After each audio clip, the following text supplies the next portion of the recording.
Malaysia Kini TV visited the Sri Balasubramaniam Temple in Port Klang and spoke to some of the 30 people on hunger strike.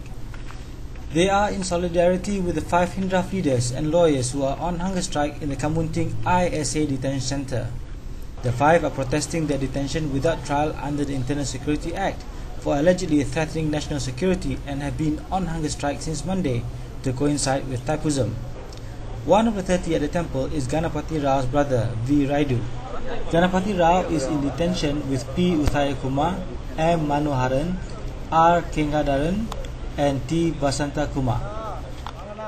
இப்போ நாங்கள் இங்கே விரதம் எடுக்கிறோம்.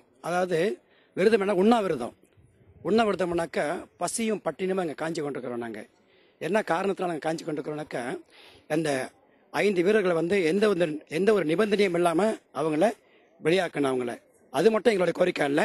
அந்த 18 கோரிக்கையும் நிறைவேற்றணும். We follow this method. Gandhi's method shows to this world and this current government that we are not a terrorist.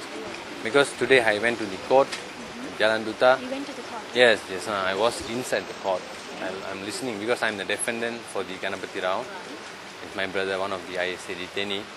So their main charges to him is we are linked to the LTTE. Is it Tamililam? So this is absolute quite shame to us because we are not in that way. If we are do so, I think Malaysia won't remain this kind of situation. You see, we are not. You compare with foreign countries like Pakistan and some other countries, they are terrorists. Of course, they are. We are not. Yes, reason. Reason is very simple. You see, I don't want my child. I don't want any of this child to do the same thing in couple of years to come. That's the main reason.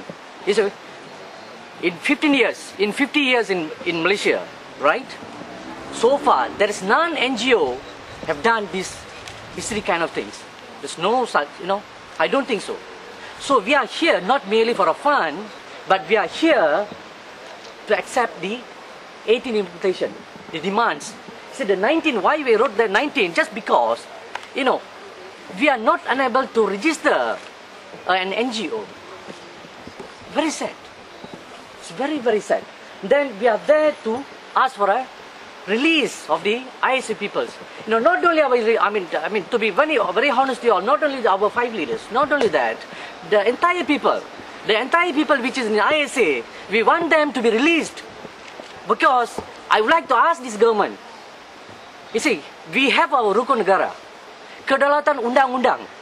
Where gone? That means you don't trust the Undang-Undang? If you don't trust the Undang-Undang, if you trust the Undang-Undang, then why you are using this ISA? That is my question to government. 5 full days here. You are full time? Yes. Did they come and visit you? No. Because they have to take the children to school, tuition and all that. But your wife is very supportive? Yes, she's supportive. Frequently I'm calling them and just keep in touch with them. I see. Dad, I explained to her, we do this all for our kids, for the future. Not for ourselves. All Malaysians, all Malaysian Indians, we do for our future. So if I don't do now, they got chance our kid go to the street fight for the coming future. So that's why I say you must. Actually, she don't agree also. She didn't agree. Agree. Why? So because I have all small kids, I have to take. Because she is alone in the house. My father is old man. So she really, because night time how to stay. So she I have to go. மனைவி வந்துட்டு கண்டிப்பாக அவருக்கு துணையாக இருப்பேன். மகனுக்கு இவங்க வராங்க தெரியுது, இவங்க கோயிலுக்கு போகிறாங்க, அந்த மாதிரி தான் சொல்லிட்டு நாங்கள் வரோம். நான் சின்ன பையங்க. சரி, நீங்கள் தனியாக இருந்து செய்கிறீங்க. உங்கள் பேரண்ட்ஸ் என்ன சொல்கிறாங்க? உங்கள் அம்மா அப்பா? எங்கள் அம்மா முழு சப்போர்ட் இருக்குல்ல ஃபேமிலி. 2 பேரும் ஃபேமிலி ஒத்துக்கிறாங்க. முழு ஆதரவு. எப்பயுமே என் பிள்ளைங்களை விட்டு நான் வந்ததே இல்லை எங்கேயுமே. ஆனால் இன்னைக்கு அந்த ஃபேமிலிலாம் விட்டுட்டு அந்த 5 பேர் யாருக்காக இருக்கிறாங்க அப்படின்னு சொல்லிட்டு நான் உங்ககிட்ட எக்ஸ்பிளைன் பண்ணும்போது எனக்கு சப்போர்ட் பண்ணாங்க. கண்டிப்பாக நீங்கள் போகணுமா அப்படின்னு. ஆனால் எனக்கு கேஸ்ட்ரிக் இருக்குது. ஆனால் என்னோட வீழ்பாவு இன்ன வரைக்கும் எந்த ஒரு பிரச்சனையும் இல்லை, நல்லா இருக்கேன். அது என்ன காரணம்னா கண்டிப்பாக கடவுள் இருக்காரு. அந்த 5 பேரையும் கண்டிப்பாக கடவுள் வெளியே கொண்டு வருவார். அந்த நாளைக்கு நியாயமான ஒரு தீர்ப்பு நமக்கு கிடைக்கும் அப்படிங்கிற நம்பிக்கை எனக்கு இருக்கு, கண்டிப்பா இருக்கு. இந்தியன் எல்லாமே சொந்தக்காரங்க தான். ஸோ அந்த இதில் வந்து அவங்க எனக்கு வந்து என்னோட சொந்தம் பாருங்களேன். ஸோ அவங்கள விட்டுட்டு நாங்கள் மட்டும் சந்தோஷமா இருக்கிறது எங்களால் ஏற்றுக்க முடியல. ஸோ அதுக்கு தான் இங்கே வந்திருக்கோம். இன்னொன்று வந்து இன்னும் எதிர்காலத்தில் வந்து இப்படிலாம் வரக்கூடாது, எங்கள் மாதிரி யாரும் சஃபர் பண்ணக்கூடாது. எங்களோட போராட்டம் வந்து நாளைக்கு எதிர்காலத்தில் வந்து நாங்கள்லாம் அவங்களாம் நல்லா இருக்கணும். அதுக்கு தான் நாங்கள் இன்றைக்கி இங்கெல்லாம் இங்கே இருக்கிறோம் தெரியுங்களா. ஸோ எங்களோட கோரிக்கையை வந்து அரசாங்கம் கண்டிப்பாக ஏற்றுக்கணும். இதுக்காக நாங்கள் வந்து பல முறையில் நாங்கள் வந்து போராடினோம். எங்கள் ஆலயத்தை உடைக்கும் போது நாங்கள் போராடினோம். அதுக்கு பிறகு இந்த நாட்டில் வந்து பிரதமராக இருக்கக்கூடிய வந்து ஒரு திணறப்புக்கு மட்டும் இல்லை, எல்லாத்துக்குமே அவர் பிரதமர், எங்களுக்கு அவர் தான் பிரதமர் அப்படின்ற போது பாலா சேவ் மை டெம்பிள், பாலா சேவ் மை டெம்பிள்னு நாங்கள் எல்லாம் எவ்வளோ போராடினோம். அதுக்கு பிறகு புற்றஜாலில் போய் ஒன்று கூடணும், எங்களுடைய நிபந்தனையை கொடுக்கறதுக்காக நாங்கள் போராடணும். அதுவும் அவர் வந்து செய் சாய்க்கல. எங்களுக்கு பல முயற்சிகள் பண்ணணும், எங்களுக்கு தோல்விதான் கடந்துச்சு.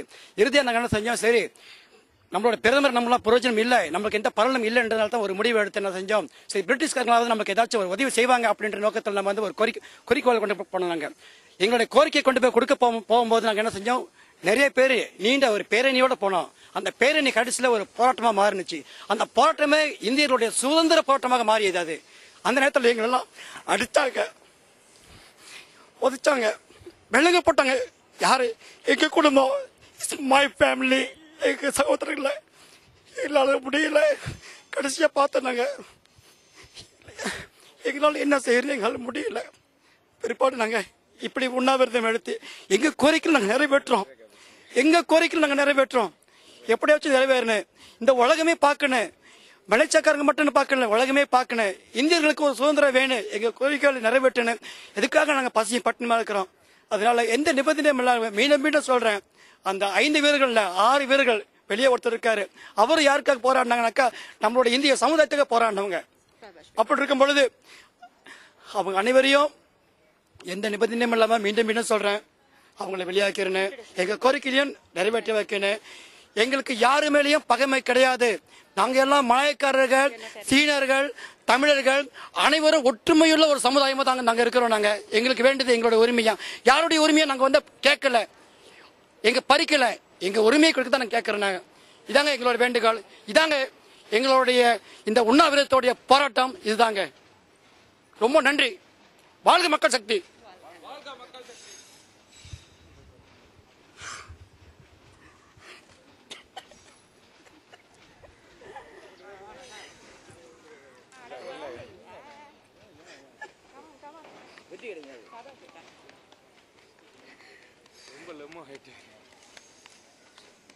எவ்வளவு பேரு தெரியுங்களா, எவ்வளவு பேரு மயங்கி மயங்கி விழுவுறாங்க, கீழே விழுவுறாங்க. நானும் விழுந்தேன்.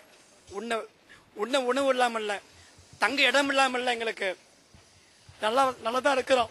நாங்களும் சொந்த வியாபாரம் பண்றோம், அரசாங்க தம்பி இல்ல, சொந்த கை கால வச்சு நாங்க எங்க சொந்த வியாபாரம் பண்ணிட்டு இருக்கிறோம். ஆனா இந்த அடிமை வாழ்க்கை எதுக்கு போய் கேட்டாலும் இல்ல இல்ல இல்ல இல்ல, இந்த இல்லன்ற வார்த்தை போய் உங்களுக்கும் இருக்கு, நீங்க எங்களோட சகோதரர்கள் அப்படின்ற அந்த ஒற்றுமை வேணும் நமக்குன்றதுனால தான் இந்த போராட்டம் எங்களுக்கு. அதனால எங்களை தள்ளி வைக்க வேணாம். மீண்டும் வி ஆல் மலேசியன் பூமிபுத்திரான்னு சொல்லிட்டு எங்களை தனியாக ஒதுக்கி வைக்க வேணாம். நம்ம எல்லாரும் மலேசியர்கள், வி ஆல் மலேசியன் அப்படின்ற ஒரு உரிமை நமக்கு வேணும். இதான் கேட்டுக்கொள்ற இந்த அரசாங்கத்தை கிட்ட நாங்க. மக்கள் சக்தி, மக்கள் சக்தி, மக்கள் சக்தி, இந்து சமயம், இந்து சமயம், இந்து சமயம், மக்கள் சக்தி, இன்றோ